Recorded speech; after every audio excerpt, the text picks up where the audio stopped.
Have you ever walked out of a clinic clutching a few papers and thinking, what just happened in there? You sat in the chilly room. The clock kept moving, and before you knew it, you had a new prescription, a lab slip, maybe even a referral you didn't ask for. After 60, every visit matters, not just for your health, but for your wallet and your time. The good news is you don't need medical training to steer the conversation. You just need a few clear questions you can say out loud, kindly and confidently, that turn a rushed appointment into a visit that serves you. Today, we're building 7 of those questions. You'll leave with wording you can use exactly as is, examples of how to handle pushback, and tiny steps that keep you in charge without starting a tug of war. Let's start before the first hello. Take a quiet minute at home and decide what success looks like for this visit.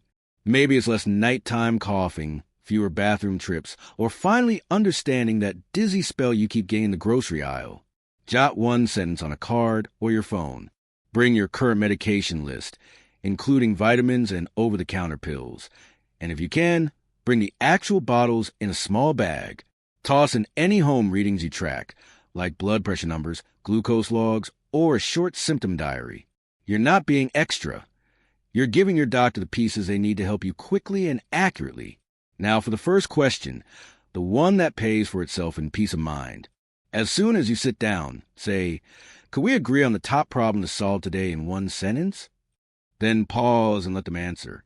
If they say, your blood pressure, but your chest tightness is scaring you, steer gently. Blood pressure matters. My top worry is the chest tightness that wakes me up. Can we focus there first? This single line does 3 powerful things. It puts your concern at the center. It narrows the visit to something achievable, and it saves you from leaving with 10 half answers and no real plan. When you hear their sentence, repeat it back in your own words. So our main goal is to figure out the chest tightness and whether it's heart-related. That tiny teach-back catches misunderstandings before they cost you time or money. If the doctor starts to widen the agenda, you can park the extras kindly. Let's write those on my portal to handle next time.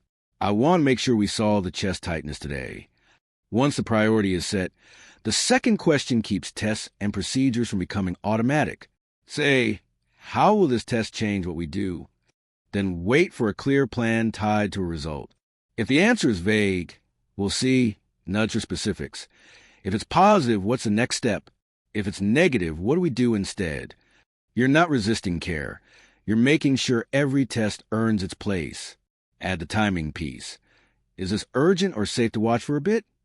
Many problems improve with time and simple treatment, and watchful waiting with a check-in can save you worry and co-pays.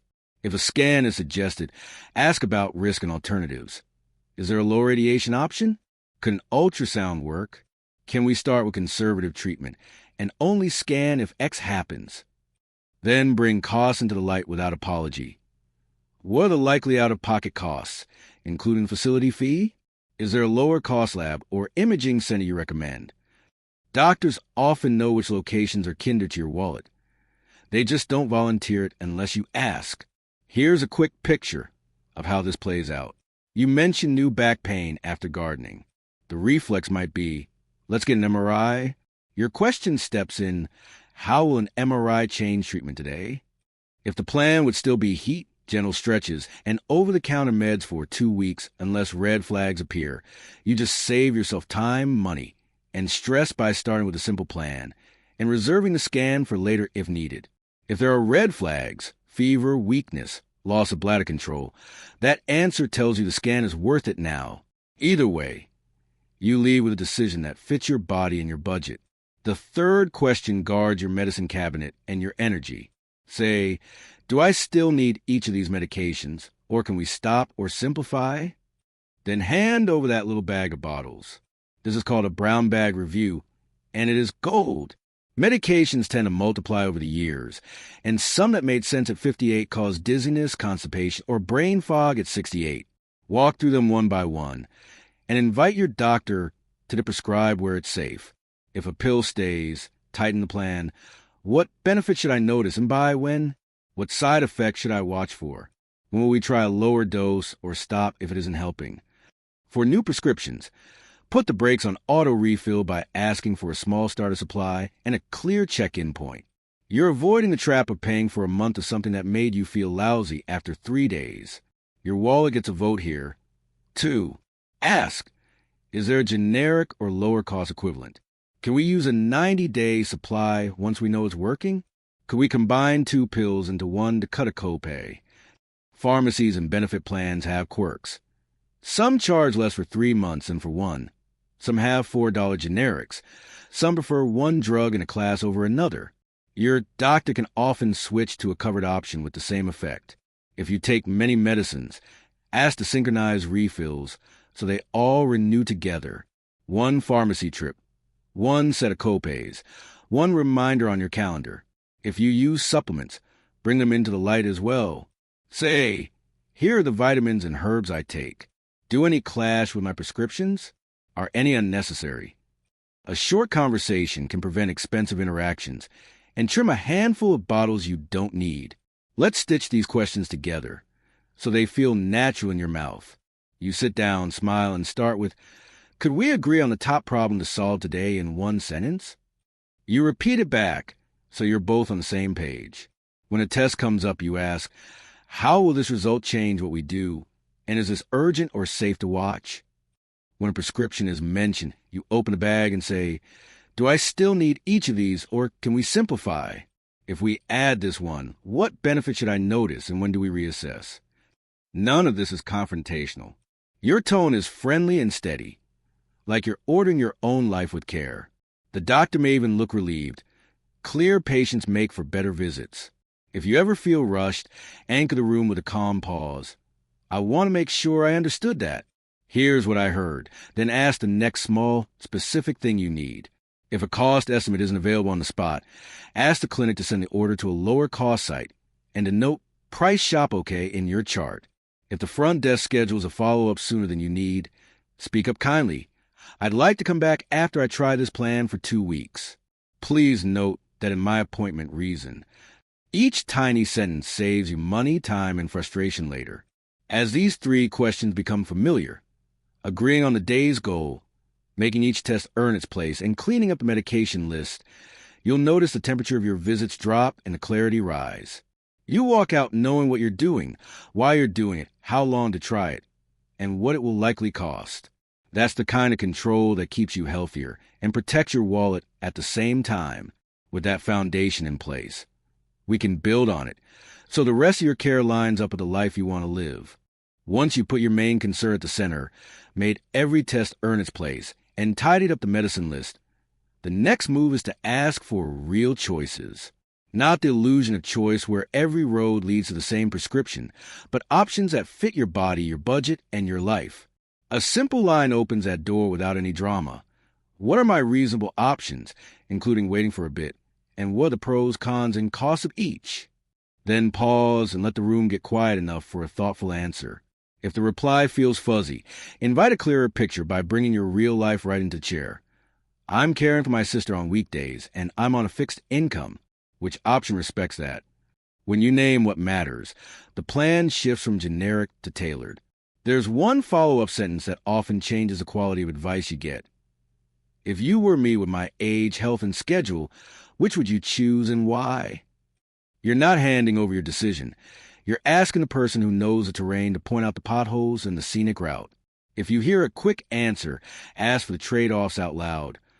What might I gain, what might I risk, and what might I spend? That last part belongs in the exam room, as much as blood pressure does. Health is a whole life project, and money is part of whole life. Imagine you're talking about knee pain that flares when you climb stairs. The reflex path might skip straight to injections or a scan. Your question brings a map to the table. You might hear there are 3 sensible paths. A month of targeted physical therapy with simple home exercises, a short trial of an anti-inflammatory with stomach protection, and a check-in or an injection if pain blocks daily function. Waiting could be reasonable if there are no red flags and you're willing to try strength work first. Then you ask about costs and time. What's my out-of-pocket for therapy versus an injection? How many visits? What happens if we try therapy for 4 weeks and I'm not better? Now you can choose the path that matches your goals. walking your grandchild to school without wincing, rather than a path that matched someone else's habit. Options matter just as much for diagnoses that sound big. If you're offered a new heart drug, there are likely cousins in the same family with different price tags and side effect profiles. If a specialist is suggested, there may be a community clinic that is excellent and kinder on the wallet than a hospital facility fee. If a surgery is on the table, there is often a structured conservative plan to try first, with clear signs for when to switch. None of this is about being difficult. It's about giving your future self a choice you'll still be glad about 3 months from now. Once an option is chosen, the next question brings a plan home where it has to live. What exactly should I do this week? How will we measure progress? And when do I contact you? Vague plans die in busy kitchens. Ask for simple, plain language steps and write them down while you're still sitting there. If the plan is a trial of lifestyle changes, you want the smallest clear actions that fit in a real day. Walk 10 minutes after lunch, 5 days a week. Do these 2 stretches morning and evening. Take this dose with breakfast and circle the date 2 weeks from now to check how you feel. When you see the steps in ink, your brain shifts from try be healthy to do these 3 things. That shift is where results come from. Measuring progress doesn't need gadgets or graphs. It needs something you can actually do. If pain is a target, pick one ordinary activity. Standing up from a chair, climbing the front steps, walking to the corner, and rate it on a simple 1 to 10 scale now. Then again in 2 weeks. If blood pressure is the issue, ask for the exact home range you're aiming for and how often to check without turning your day into a clinic. If sleep or mood is the focus, a 1-line sleep note and a 1-word mood check each morning, okay, tired, clear, is plenty. Bring those notes back. They're stronger than a hazy memory. When you sit down again, every plan also needs an if/then lane, so you aren't guessing at 2 a.m. Ask for the red flags and the yellow ones. If I have chest pain that spreads or shortness of breath at rest, I'm calling emergency services. If my cough worsens or I spike a fever, I'll message the office same day. If I'm not at least 30% better by day 10, we try the next step. Put that if/then in your words and repeat it back. That little echo catches mismatches in understanding now, not later. Communication is part of the plan, so treat it like a prescription. Ask, where will my results show up? Who explains them and how soon? If you use an online portal, check that your email or phone number is correct, and ask them to send you a short summary message of the plan in plain language. If screens are not your friend, say so. Please print the plan in large font and circle the next step. If you have a trusted person who helps you track appointments, ask the office to add them to your chart as an emergency or care contact so information flows when you need it to. Clarity is kinder than a dozen voicemails. Money belongs in the home plan too. If cost is a barrier, and for many of us it is, say it out loud now so the plan adjusts before it fails. That copay is tough for me. Is there a home program or community option that gets me 80% of the benefit? You'd be surprised how many excellent alternatives exist once everyone agrees to look. Senior centers, community fitness classes, group education visits, and home therapy handouts can do more than a high-price program if you actually use them. Ask for the most helpful 2 pages, not a binder that will live under the fruit bowl. If all of this feels like a lot to carry in your head, carry it on paper. Bring a small card with your core lines written in your own voice, so they're easy to say. The first few times you use them, your hands might shake a little. That's normal. You're changing how your care works, and new sentences feel strange until they don't. The confidence arrives faster than you think, and when it comes quieter visits, fewer surprises on your bill, and plans that match your life. With options on the table and a home plan you can actually follow, the last pieces make sure nothing falls through the cracks when more than one clinician is involved and when results start coming back. That's where the next questions live, and they keep your whole puzzle connected, so you don't have to play messenger between offices. When more than one clinician is involved, the easiest way to lose time and money is to let your care turn into a game of phone tag. You can prevent that with one calm question that everyone understands. Who is my point person, and who closes the loop on results and referrals? Then wait for a name and a method. If the cardiologist orders a stress test, ask, will your office call me with the result by a specific date, or does my primary doctor do that? If a referral is placed, ask for a warm handoff, which simply means the ordering office sends a note, confirms it arrived, and gives you the number to call. Add one more sentence that stops weeks of wondering. If I don't hear by Thursday, who should I call? You've just turned the vague future into a track you can see. Results deserve plain language and clear timing. Before you leave, set the expectation out loud. Please send me a short summary of today's plan and tell me when and where my results will appear. If you use the patient portal comfortably, confirm that the office has the correct email and that your messages go to the right inbox. If screens aren't your friend, ask for a printed summary in larger font. When a result is likely to appear without explanation, many labs auto-release say, when this result posts, who will explain what it means and what I do next? You're not being high maintenance. You're making sure information turns into action without extra visits or confusion. Referrals can quietly raise costs depending on where they land. Keep your wallet in the room by asking, is there a high-quality, lower-cost location for this test or visit? Community imaging centers often charge less than hospital facilities, and many specialists offer new patient slots in satellite clinics that bill differently.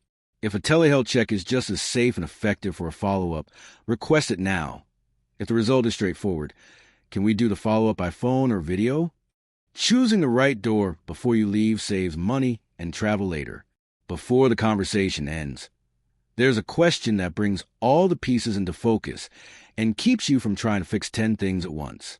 Say, could you summarize my diagnosis and the one action that will make the most difference this week? Then listen for simple words and a single concrete step. If the term is technical, ask for the plain English version and the severity, not to scare yourself, but to make sure you and your clinician are picturing the same thing. So this is mild osteoarthritis in my knee, not a tear, and the most important thing is 10 minutes of strength work after lunch. 5 days this week. When the big medical word turns into a small daily step, you actually do it. Money belongs in that summary too, because even good plans fail if they're expensive in ways no one named. Try. Is there a lower cost way to achieve the same result? And what should I call this test when I price check? You don't need billing codes. You need the exact test name and any preparation rules, so you don't have to repeat it.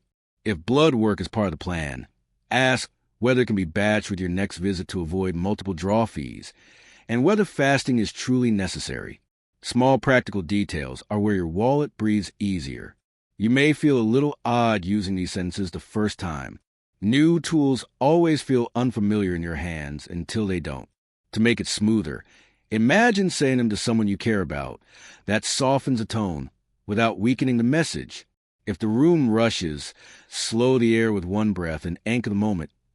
I want to make sure I understood. Here's what I'm hearing. Then place your question. When a clinician meets your steadiness with clarity, the whole visit shifts. You leave with fewer maybes and more do this by then. Let me give you a quick picture of how this plays out when life is messy. You're seeing your primary doctor about shortness of breath that comes and goes. You set the goal in one sentence and get a plan that includes a chest x-ray and a trial of an inhaler. You ask how those results will change the next step and learn that if the x-ray is clear and the inhaler helps within a week, you'll continue and recheck. You ask whose job it is to call with the x-ray and hear, our office will call by Friday afternoon. You ask for a lower-cost imaging site and get a nearby center with same-day appointments. You ask for a printed summary and the one action that matters most this week, which becomes, use the inhaler as directed, walk 5 minutes after lunch, and message us if you feel worse or if there's no improvement by day 7. You walk out with a paper you can pin to the fridge, not a cloud of guesses. That's the difference these questions make. If something goes sideways, no call arrives, a portal message vanishes into the ether. You already set a fallback. Use the exact sentence you were given. I was told to call Dr. Rivera's office. If I didn't hear by Thursday, I'm following up now. Calm words plus a documented plan usually unlocks the door faster than anger ever does. And if a future visit with another clinician starts from scratch, you can hand them your last summary, so they pick up where things left off instead of ordering the same lab twice. What I love about these questions is that they don't ask you to be someone else. They let you be the same kind, steady person you already are, with few stronger edges in places that protect your health and your money. You're not battling the system. You're guiding it toward what matters to you. Clear goals at the start keep the visit from sprawling. Tests that must earn their place keep your calendar and wallet from bloating. A medication review trims the fog and the copays. Real options with pros, cons, and costs match the plan to your life. A home plan in plain language turns intention into action. A named point person and timeline keep results from falling through cracks. And a final summary of a long good outcome makes tomorrow simple enough to do. If you're feeling a little braver, pick one sentence you use at your next step and practice it out loud. Maybe, could we agree on the outside of the sun? Maybe, how would it just change? Maybe we close the room and now we're filling a small pen of water and type it into your phone so it's ready when you are. Confidence grows quickly when your own words meet the moment. I'd love to hear this question in your conversation. Or send it to a friend or a work or love confidence. Share it in the comments so someone else can follow you. If this conversation helps you feel more intelligent, tap like and subscribe for more warm, practical guidance made for life after 60. Here's to visits that feel respectful, plans that actually fit, and a future where your time, energy, and money support the life you want to live every single day.